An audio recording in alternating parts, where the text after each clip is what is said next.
Tercer bloque de Ciudadanos se Revela, está con nosotros la encuestadora y analista política, Milva Carlino. ¿Cómo te va? Muy buenas noches. Buenas Un gusto noches. estar otra vez en el Ciudadanos se Revela. Gusto a nosotros también. Milva, ¿qué pasó con la boleta corta desde el punto de vista de tu análisis? Digamos, no sé si tuviste encuestas previas, si tuviste boca de urna. No trabajamos con boca de urna, habíamos hecho encuestas, digamos, previas a esta elección, previas a las PASO inclusive. Nosotros veíamos que, y no solamente por el resultado de las PASO, sino ya previamente, que iba a tener serias dificultades de instalación la propuesta, pero por una cuestión de que hay una cultura política de votar la boleta completa y que cuando se define una categoría presidencial, que es fundamental, en la mente del elector lo que está es la definición de ese cargo. Luego lo de los diputados nacionales, si bien representan a la provincia y son la voz de la provincia en el Congreso, te diría que queda en un segundo plano en lo que es la discusión o por ahí la motivación del voto. La motivación del voto principalmente está puesta, la mirada está puesta sobre la categoría del presidente. Y esto se ha visto reflejado también no solamente en el caudal electoral que obtuvo el Frente Renovador, que a pesar de que de las PASO a la general tuvo un incremento en su cantidad de votos, sí, pero esa dificultad de instalar esa propuesta de boleta corta ya se vio reflejada también en Neuquén, provincias Córdoba, como Neuquén, con el Movimiento Popular Neuquino, que digo que también es un partido hegemónico con fuerte presencia en lo que es su trayectoria electoral. Y también funcionó, digamos, de la misma manera, alcanzó un 20%, lo mismo en Córdoba, inclusive menos la boleta corta de Schiaretti. Entonces, es un tema que tiene que ver con nuestra cultura política, con nuestro sistema de hiperpresidencialismo. Santiago creo que fue una excepción, Santiago del Estero. Santiago del Estero, sí, yo no tengo datos por ahí más precisos como para entender más en profundidad. Me parece que necesita un análisis más a fondo la situación de Santiago del Estero, porque más allá de que uno puede pensar a priori que, bueno, funcionó mejor el disciplinamiento o evidentemente alguna cuestión de estructura, operó un poco mejor en términos de resultado, pero me parece que hay que verificar un poco más esos datos como para hacer una comparación en términos de boletas cortas y las diferentes performances que estuvieron a lo largo, digamos, de todas las provincias que las implementaron, que fueron 7, digamos, que tenemos que recordar que esas 7 provincias decidieron, digamos, no ir con la categoría presidente y en el caso, digamos, del Frente Renovador, presentar esa boleta corta, digamos, sin la categoría de presidente para lo que es la elección. Es un tema de estrategia política. Hoy, a la luz de los resultados, uno puede entender que fue una estrategia muy arriesgada. De hecho, esa tercera, o sea, la última banca, digamos, la que obtuvo el Frente Renovador, más allá que es un 28% absolutamente respetable en términos de la competencia y de lo que se pone en juego. Esto que hablabas, ¿no? ¿Qué está en mente del elector al momento de definir una elección presidencial? Es un resultado, sin dudas, que se puede entender como un buen resultado en forma, digamos, comparada con lo que son las 2 boletas largas, que fueron, además, otro tema que creo que también hay que entenderlo dentro de lo que es el contexto de la competencia nacional. Una muy fuerte polarización, digamos. Las 2 fuerzas principales. Sobre todo después de las PASO. A eso te quería decir. ¿Vos crees que estas provincias, o al menos en Misiones parecía y Córdoba, que tenían la misma idea, porque ellos también dicen cordobesismo, ellos creían en el caso de Schiaretti como en el caso de Rovira, por ahí, pensaban que iba a haber un escenario de 3 antes que estallara esa ancha avenida del medio que se convirtió en la bicisenda, que estaba Schiaretti, estaba Labaña, que si Labaña no hubiera querido ser el hombre de la unidad, pero en torno a él hubiera ido unas PASO, hubiera sido otra historia, estaba Massa. Pichetto no, porque Pichetto fue quinta columna siempre, al menos para los que lo vemos del lado más político. ¿Crees que todos pensamos que iba a haber 3 escenarios, no 2? Mira, yo creo que el escenario antes a las PASO era bastante incierto, en términos de cuál iba a ser el resultado. Por eso también estas estrategias políticas de estos gobernadores y los espacios políticos de distintos, digamos, de estas provincias que decidieron ir con esa estrategia de la boleta corta, se basó un poco en esa lectura de un alto costo político de ir, digamos, con una boleta completa frente a un escenario de mucha incertidumbre al momento de tener que definir. Recordemos que eso fue en junio, apenas pasadas nuestras elecciones provinciales, con lo cual me parece que también en ese análisis de qué se gana y qué se pierde, ¿no? con asumir esa estrategia, también, digamos, el costo-beneficio en términos de, bueno, de asumir una propuesta específica para lo que era la candidatura presidencial, podía llegar a complicar un poco el posicionamiento o el alineamiento posterior. Entonces, me parece que desde ese punto, desde esa perspectiva, y con un diputado nacional hoy incorporado, digamos, a lo que es lo que va a ser el Congreso Nacional a partir del 10 de diciembre, creo que ha sido, digamos, efectiva en términos de qué se gana y qué se pierde en esa negociación, en esos términos de alineamiento, ¿no? Con lo que es la competencia nacional.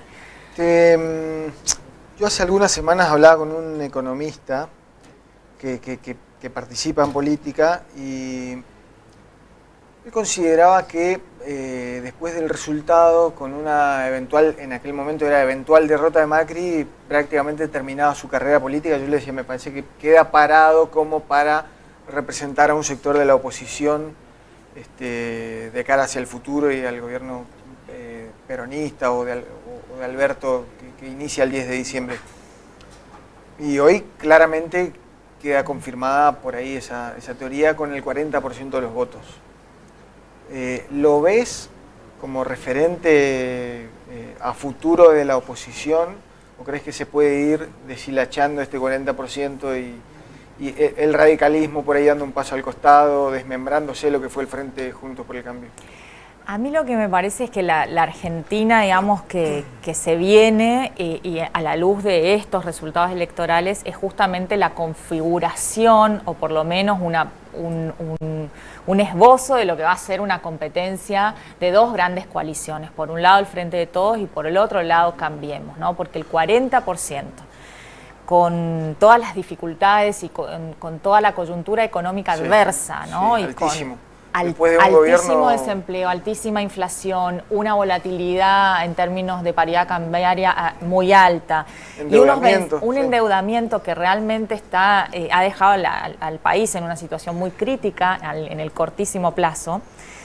Va a requerir sin duda de muchísimos acuerdos, por lo menos entre estos dos espacios. Y esto lo pongo en términos de las disputas principales que se van a llevar a cabo en el Congreso, sobre todo en la Cámara Baja, no tanto en el Senado, porque ahí es distinta la conformación, pero por lo menos con los resultados del escrutinio provisorio. Tengamos en cuenta que también falta el escrutinio definitivo, que es el que da el sello legal a los resultados, pero por lo menos con las proyecciones de la conformación de la Cámara que se están haciendo, va a ser una Cámara baja, con mucha paridad entre estos dos espacios y que va a requerir sin duda de trabajar muchos acuerdos. Sí, ¿no? Ahí se ilusionan los renovadores, dicen que por ahí los bloques minoritarios van a tener más valor para lograr los consensos, digo.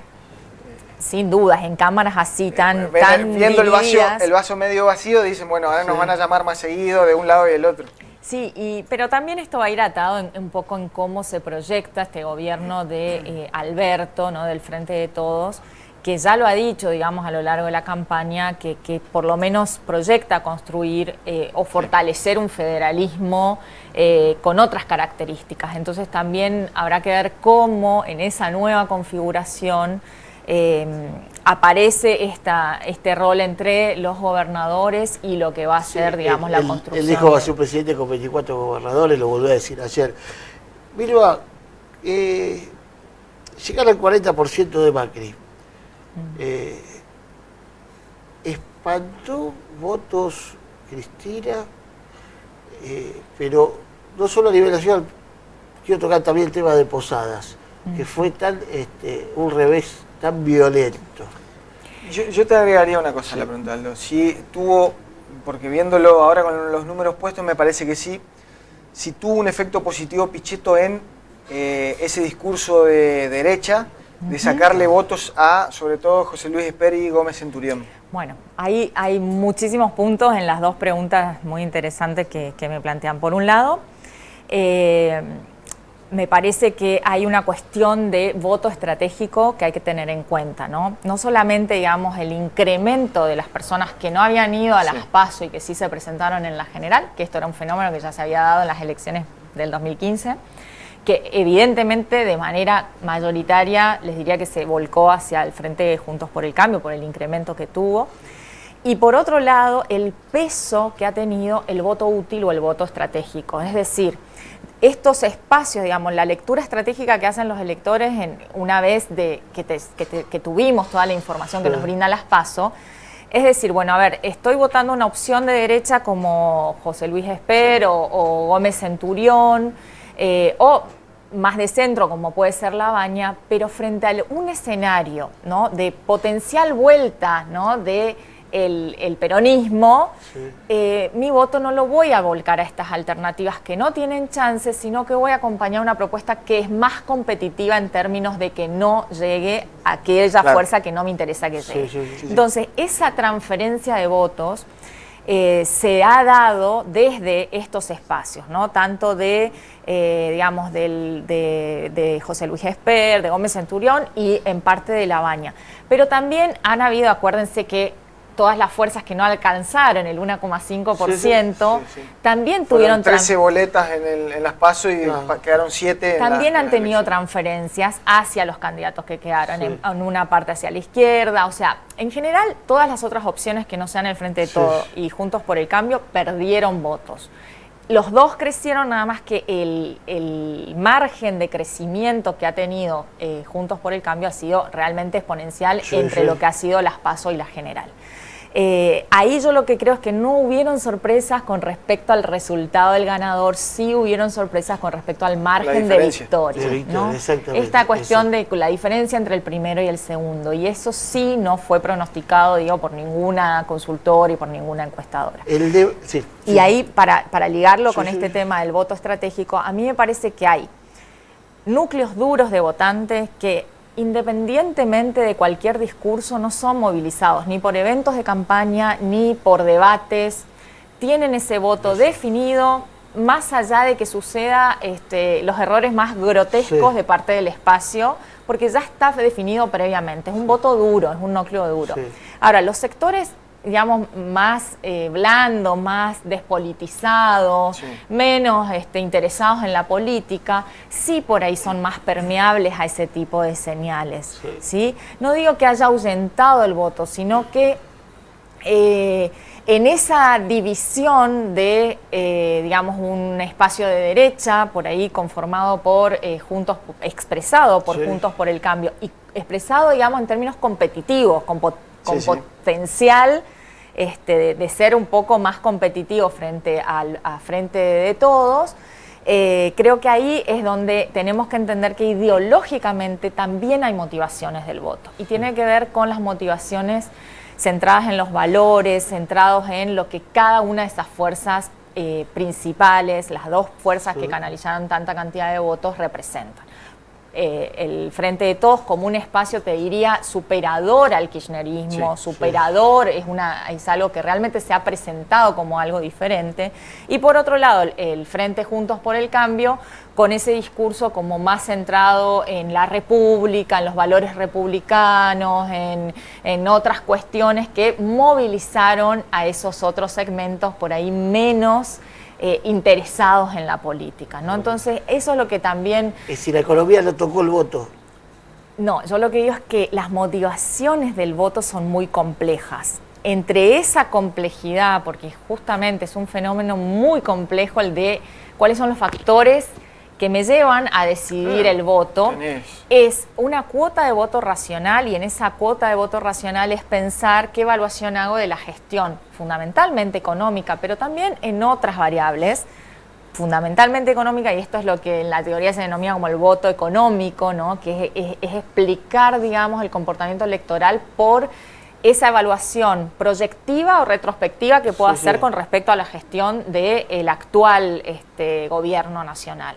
Y en función de eso, le doy un voto de apoyo o le retiro mi voto de apoyo, ¿no? Sí, sí. Y eso es una de las explicaciones, pero después tenemos la cuestión del voto ideológico y agregaríamos en esta nueva configuración del sistema de partidos en la Argentina este tema del voto estructural de clase, ¿no? Y de también cómo se puede ir configurando a partir de esa variable, ¿no? Porque, digamos, todas las provincias del centro de la Argentina, donde la base electoral de Juntos por el Cambio ha sido importante, ese crecimiento estuvo centrado fundamentalmente en la diferencia obtenida en Córdoba, obtenida en Mendoza, el crecimiento que tuvo en Santa Fe, está por verse porque está muy pareja esa elección y habría que esperar el definitivo, y lo mismo en Entre Ríos y llamativamente en San Luis también. Entonces, toda esa franja central que representa también al sistema, digamos, productivo de la Argentina. La pampa sojera, digamos, vamos a decirlo en esos términos. También en esos términos en el sentido estructural y de clase, ¿no? Esta cuestión de cómo se identifican los grandes centros urbanos, ese es el caso de Posadas, ese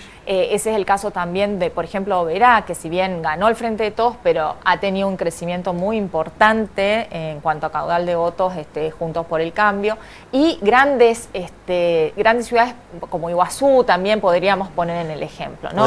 Podemos hablar, y por ahí lo podemos desarrollar ya después más adelante para el otro programa, un voto antiperonista. Yo creo que el clivaje en el que se está sosteniendo Juntos por el Cambio es antiperonismo. Ahora, se está discutiendo muchísimo en el ámbito de la ciencia política si es antiperonismo o si es antikirchnerismo, como si fuera... Claro. Parece que es una herencia de anteriormente fue el radicalismo y anteriormente fueron... Exacto, es una matriz, digamos, heredada, ¿no? Que también es cultural y que tiene que ver con cómo se ha posicionado los espacios políticos en tensión, los principales espacios políticos en tensión en la Argentina desde la emergencia del peronismo, ¿no? Como actor político. Perfecto. Muchísimas gracias. Muchas gracias, Milva. Muchas gracias a ustedes. Por favor. Gracias.